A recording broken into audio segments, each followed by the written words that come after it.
Урматтуу кыргызстандыктар, баарыңыздарды эгемендүүлүгүбүздүн 30 жылдыгы менен куттуктайбыз.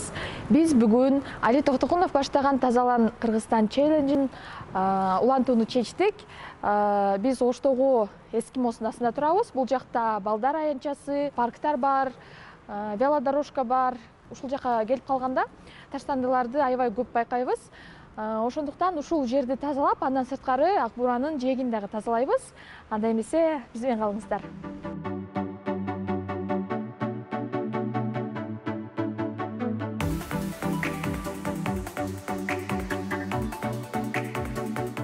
Биз Эскимо сунасын тазаладык. Дээрлик 2 саат кетти ал үчүн. Ушул жерден биз Ош тазалыктын жетекчилигине кайрылуу жасап коюуну чечтик. Анткени өзүңүздөр байкагандай, мен артымда таштанды контейнерлер турат.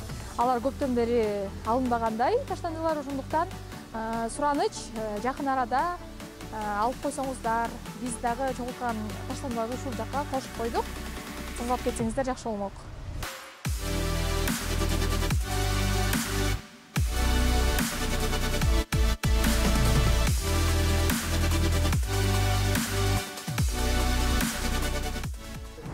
Кыргызстан Тазалан челленджин биз Т-медиадагы кесиптештерибизге узатабыз.